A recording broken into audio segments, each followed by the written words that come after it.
here with an incredible drummer, guy who's the pulse of the band known as Bush League, Karson Trainor. Welcome to the Jake Feinberg Show. Thanks for having me, man. Super stoked. Yeah, I mean, how did you feel Pulse as a youngster? Were you playing drums, or did you find it in other ways, like sports or athletics, or I mean, when did you feel that Pulse? I was drawn to drums early on, even though I wasn't playing. My dad had an electric Roland drum kit, and even when I couldn't play, I was always drawn to it. I'm gonna plug in my iPod and try and tap along to a song. It was an electric kit, though. Yeah, it was like an '80s kit or something. Yeah, '90s, a really? '90s Roland kit. Yeah. Okay, all right. And so that kind of put me in the ballpark of just listening for the beat and listening for drums specifically. And when I sat down to finally learn, I feel like I had a decent enough rhythm, but even recently I'm still finding that pulse. I'm finding it in Latin rhythms. I'm finding it in more world music kind of things, finding bands like Balvis and Crombin. Yeah. I don't know. They're international bands. Yeah. There's more of a discovery now where I'm feeling how different styles of music feel that pulse differently, and that's what I'm trying to incorporate into my. So you would say that you kind of were in a similar bag for a while, and then you broke out of it. Yeah. I want you to talk a little bit about, to younger cats especially, because I'm talking to a cat who is unleashing fire on the bandstand. I mean, you and Cashmore are driving the band, and Jackson. That's the rhythm section. Yeah. Otherwise, it's just another bunch. It's just a wanking band. This is the most burning band.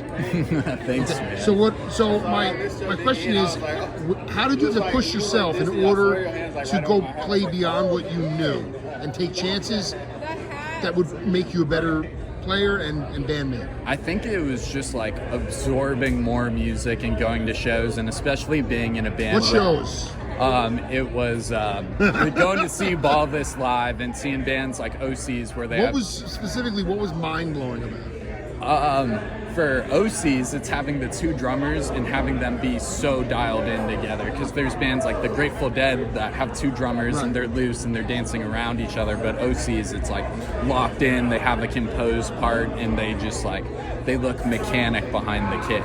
That was something that was super cool for me to see, and I was I didn't know that was possible. I didn't know that was something you could do. You didn't know that human beings could play machine parts that well? Yeah, just to lock in with someone else behind the kit. I mean, the Allmans were kind of like that too. They more than I love the dancing kits. How do you?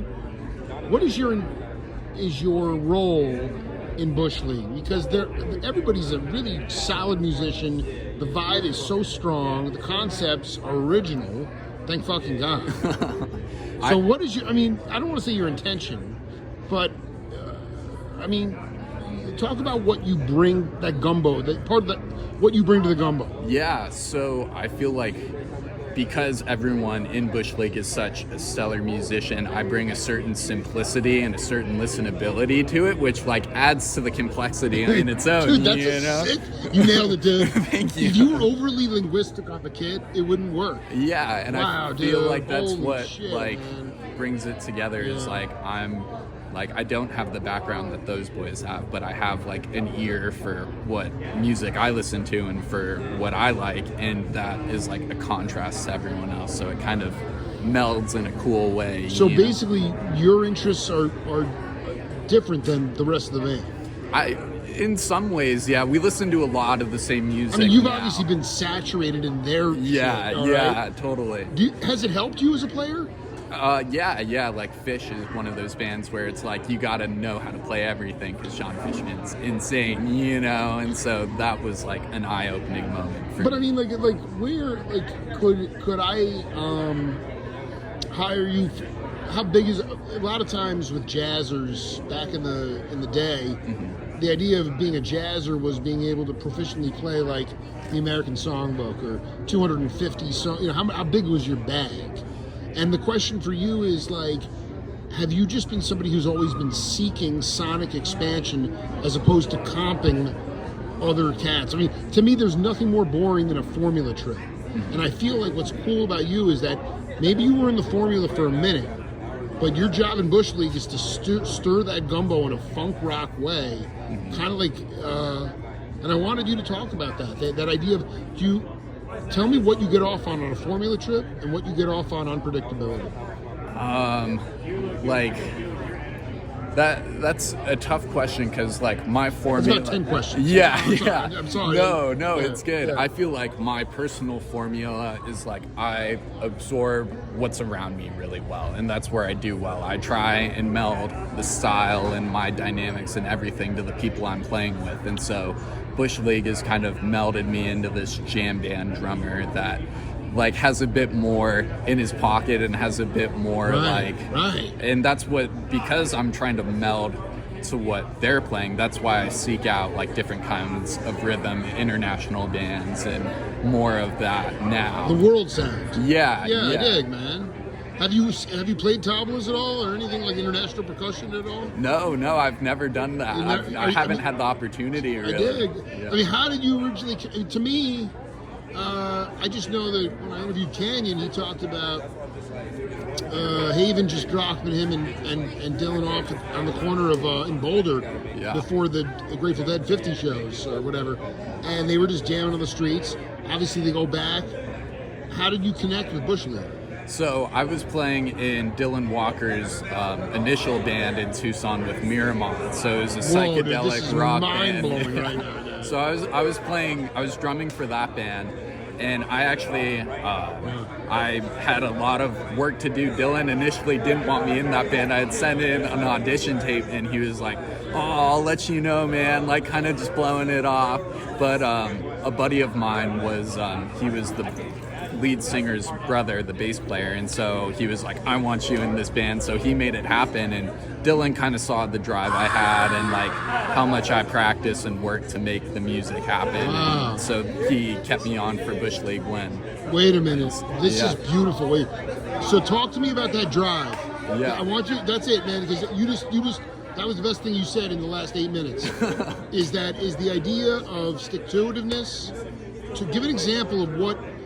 I'm not talking about I'm not talking about kissing up or anything. I'm talking about that inner energy that goes beyond whatever you're getting paid or the relationships in the band. It's just wanting to know and learn. Yeah, and so I was playing for a lot of bands in Tucson when I first moved here, and each room I sat in, I felt like I was the worst musician in the room, and I got tired of that. Well, you know, can also flip it around and say, it's always good to play with better musicians. It is, and that's what drove me to practice as much as I did. That's what drove me to like look back on how I'm playing, like how I'm even holding the sticks, and really work on like fundamentals, and then really try and just grind and practice. And that like fire to be better and to like go to these rooms and know what I'm doing. And I like that's where I found that drive to play music. You know, and with this first Light Walker band, it was more like a punk band, or was it like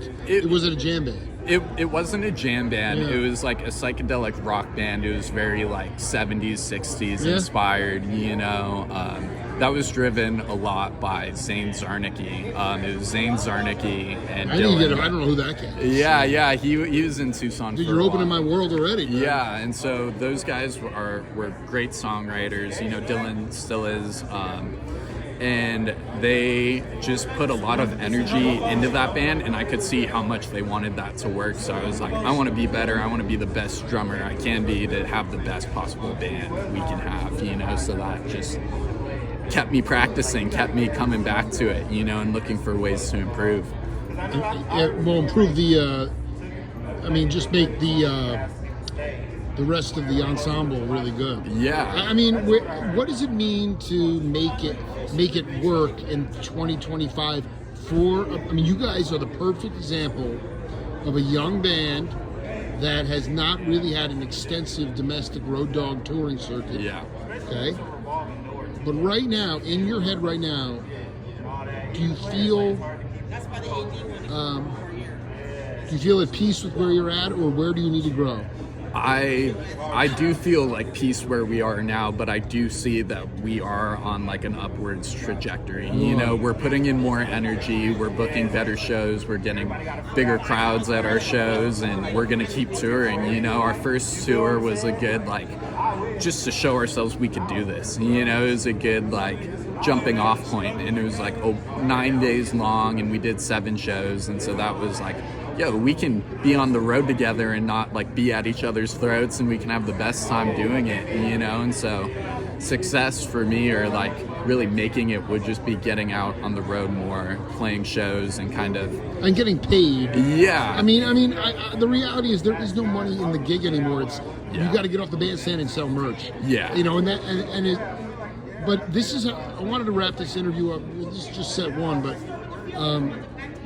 Jackson, before he left, we were talking about you, and he was like, so Karson is so laid back. He's like, but then all of a sudden he'll just do something like that just completely alters the sonic nature of the music. Mm-hmm. And I wanted you to talk about the spark or spontaneous note selection. What I mean by that is when you're totally in the moment. Yeah. Okay? And the band is breathing as one living, breathing organism. That spontaneous note selection and the spirit mind. Talk about creativity as it relates to Karson Trainor. So for me, like those moments that Jack is talking about, it's funny because a lot of times I surprise myself even, you know, because we'll just be in our flow state, and I'm like, I'm gonna do something here, or I'm gonna try and do this. And Bush League gives me a lot of freedom to try stuff, especially in the context of our jams. I'll like try something new, and sometimes it just connects perfectly, and it like elevates the energy of a jam, or it just takes us to a completely different spot. And like, what I like about you the most, you know, is that even with amplification and all the perfect technology, you don't overplay. I mean, you don't play too loud, and it feels good. There's nothing worse than somebody like compensating for the technology we have today. Yeah. To me, like, your life force comes through your apparatus, man, and like it gets me off a line. Yeah. And drums are just one of those instruments where it's like you are so surrounded with it. I don't feel like I'm playing on all this digital equipment because it's just physical drums right in front of me. Acoustic. And I'm just, it's wood, right? Metal and plastic. Yeah, and I'm just like awash with the sound, you know. So it really, in the jams, it feels like an extension of myself, you know, in a lot of ways. Karson Trainor, man. Bush League on the rise, man. We'll do this again, all right? Much love. Awesome. Thanks, man. Thanks for having me. This is a great time, and I'm glad we could connect and talk music. And all good things and all good time, baby. Yes, sir. Yes, the sir. Jake Feinberg Show. We'll see you later.